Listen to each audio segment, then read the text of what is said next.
Hey, it's Margie with the Asking Spot, and I was doing so many videos on Christmas gifts. I'm like, wait, I'm jumping too far ahead. I want to do some Halloween decor things. Now, these are projects you can do indoors, but it's football season, so TV's really loud. Still pretty hot out here, so apologize for eventual humidity appearance. But my neighbors own Christmas decor outside, so I'm trying to do Halloween, and believe me, come December I'll show you some videos of the neighbors' really incredible light show. So for nothing else, subscribe so you can see that later. But anyway, I digress. Once again, I'm gonna try and make a Halloween decor of an invisible candle that bleeds. Ooh. Girls are so scary. Are you scary? Yeah. All right, so I got lucky. The thrift shop down the street, I got this for I think $1.50. This one still has a tag. It's for $1. So these were quite the deal. But I will put a link below, affiliate link to like all the stuff I use, so that if you don't have a thrift shop that's got that stuff, well then great, you can get a link down there. But basic cylinder glass is what we're working with, and this one is actually just because I wanted to test it out first. I'm going to be using some glue from a hot glue gun, but I also got real lucky that I happen to have colorful glue sticks. So I have red ones, and I'm going to give them a shot. But I'm going to start with clear because most people have clear, and there is a way to do it with using clear that works just beautifully, and it's no problem.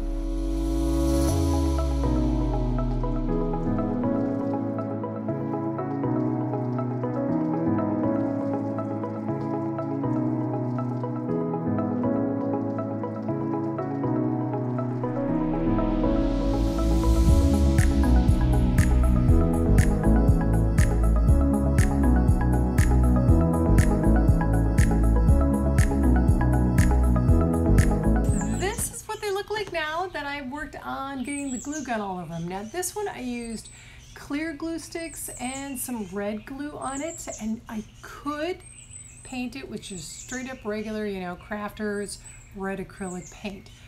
But I kind of liked the blended look of them. I especially liked it on the big one because on the big one not only did I use the red paint, but I went and started using the glitter stick of glue. So if you can get your hands on those, kind of cool. Otherwise, feel free to just paint them all up. Now, as for lighting them, you're going to use some popsicle sticks. These are legit popsicle sticks, as in my family loves those Magnum little popsicle things. I can't eat dairy, so... How sad that is. Yeah, I digress. Anyway, so we're going to go ahead and make a platform for these. Now, there's two ways you could do it. If you're just going to go with the straight lights, probably the easier is just using a little bit of moving tape that you stick on either side of it, and it'll hold the little tea light no problem. But in the days leading up to it, now granted on Halloween when there's trick-or-treaters, I will not be using a real candle in here because I just feel it's not safe for all the little buggers.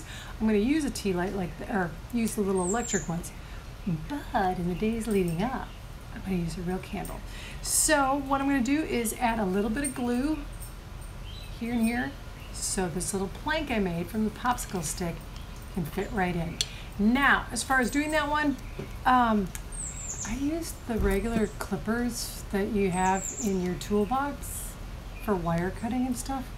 Cut off a little bit of the ends on it, sanded it, boom, I'm done. Ooh. You can also just make them goth candles by using a little black spray paint. Here it goes. Looks kind of cool.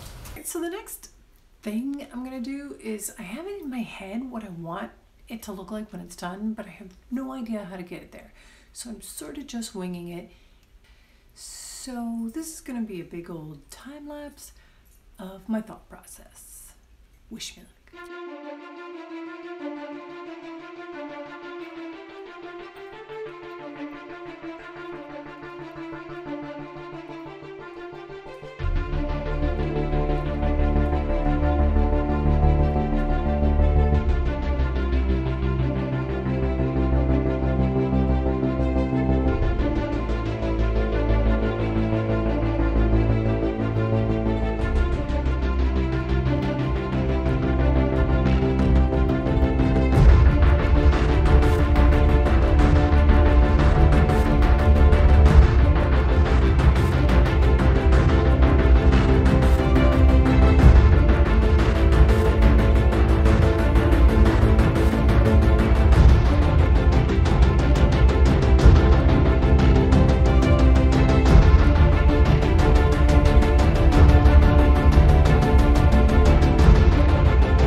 magic, magic, magic, magic, magic, magic, magic.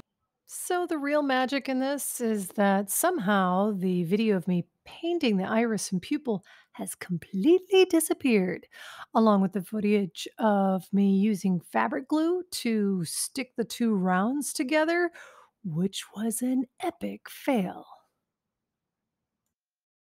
And now It's it's time time for for a a breakdown. breakdown. Here's what I should have done with this eyeball when it came to those clips. Fabric is porous. The glue seeped through, so of course it stuck to my little clips. What I should have done is put some parchment paper on it, then used a clip. Would have worked much better. Lesson learned. You've learned your lesson. Until next time. The plan is to put this eyeball coming through this fabric and make it like an eyelid. So I want the opening to be less than the circle. The thing is, I bought the red thread, which I was originally planning on, if I made a different eye, I was going to use it to be bloodshot eyes. But went a different route. So now I'm going to try and do it, line it up, just to make it like a measuring tape. Ideally, the opening is going to be less than what the eyeball is, because it's going to be like an eyelid. Now, where I'm placing it, I'm just going to eyeball that. Ah, you see what I did there? It sounded like I was a news anchor or something. They're so full of puns. But anyway, again, I digress. So here goes.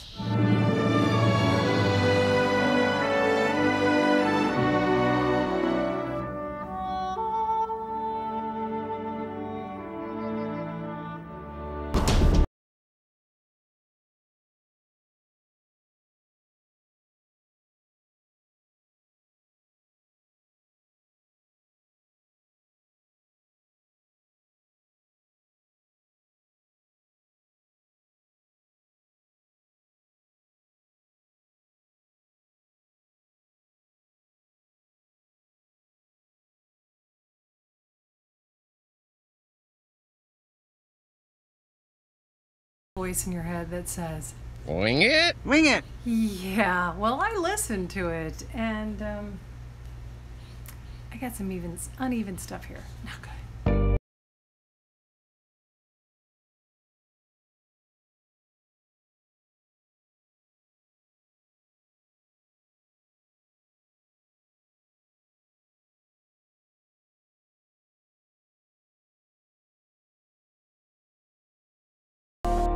Now, what I've done with a frame and what I'm about to do with a frame could definitely be done with smaller, more manageable frames. It just so happened that these are the ones I had. Again, though, even with the one I'm going to do next, which is super easy, it also could have been done with a smaller frame. Matter of fact, if you really wanted to, you could use something you have framed in the house so you could take everything out of it.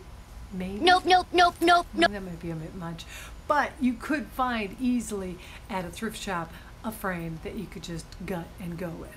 Now, if you're really lucky, like I am, you have a pipe cleaner artist in the family who made this very realistic looking spider, and it's, sized. They didn't quite finish it before they had to go off to university, so that's going to wait for them to return in Christmas. But I need my Halloween decorations now. So I'm going to show you how to make some less than physically perfect specimens with some pipe cleaners.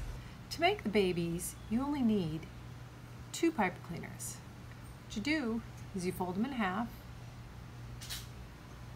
cut them,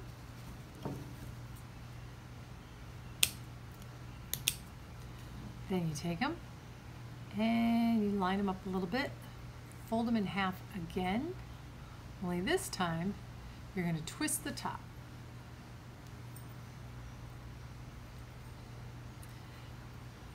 Then you slide one slightly inside the other.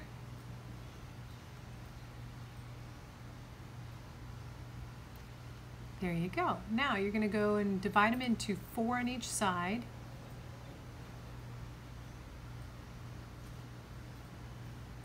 You'll probably have some that are quite a bit longer. These are the ones you're going to wrap around, bend,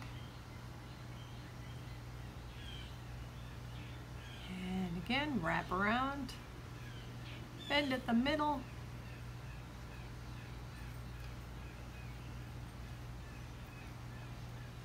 wrap around, and those are those four. These guys just kind of slide up into place, bend up,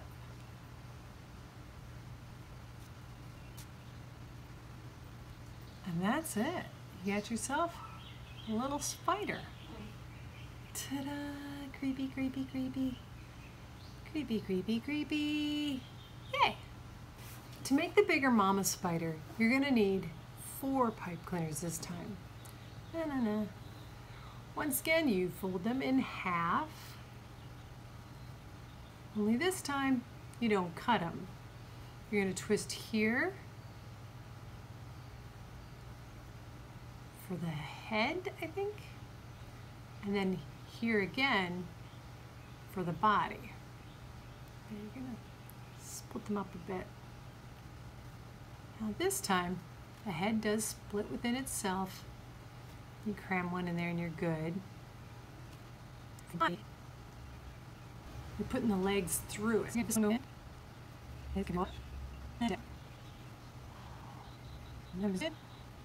Up and down.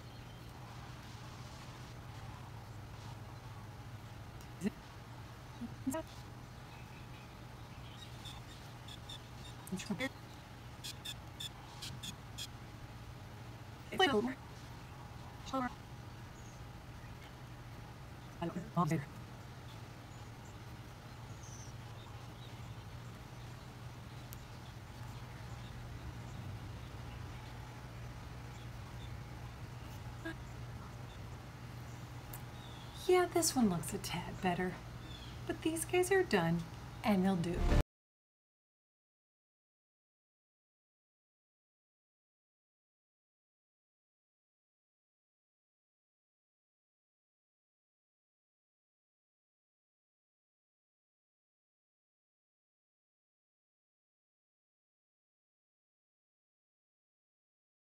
So we have the frame that's outside. Now this one was super easy. I really liked making the spiders. I actually think they're kind of cute and plan on adding a few more. If I had this to do over again though, that webbing, the gauze, whew, 19 feet is way too much. I should have cut it in half or even a fourth, because the more you stretched it out, the better and cooler it looked. As it stands right now, mine kind of looks like I've got clumps of Santa's beard in it. Santa! I like Santa, don't get me wrong, but not before Halloween. Okay, then we have the other frame. This one, I am so super biased about it because it was just something I was winging it, and I kind of like how it turned out, and I'm proud that it was something in my head and it worked. So you may hate it, but I'm like thrilled with it. But if I had to do it over again, I would just do it on a smaller scale. I think a few smaller frames with just the, the big eyeball, maybe another frame with the big nose, and then like a teeth or something in the final one, a fang or something. I think that would have been a little bit cooler, and adding lighting somehow. Not sure how I would do that. Comment below if you got an idea for that one. Then we have the last but not least, the candles. Now the vase upcycle, I love it. I like both of them, and probably it's just because I'm a mom and I've got 2 kids and one of them picked one and one picked the other, so you know how that goes. What do you think? Which vase is your favorite, or I should say which candle is your favorite? If I had to do this one again though, I would probably combine the two. I would spray paint black matte on the glass vase itself, and then get the glue sticks with the red glitter or just red already in it, and do that to have like the blood coming off of it. I think that would have really upped my game there. There you go. Thanks so much for watching. Hope it inspires you to reuse, recycle, or repurpose something. And bloopers are next.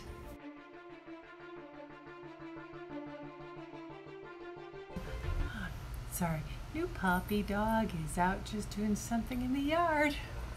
Colored wax sticks or glue gun, glue, yeah, glue.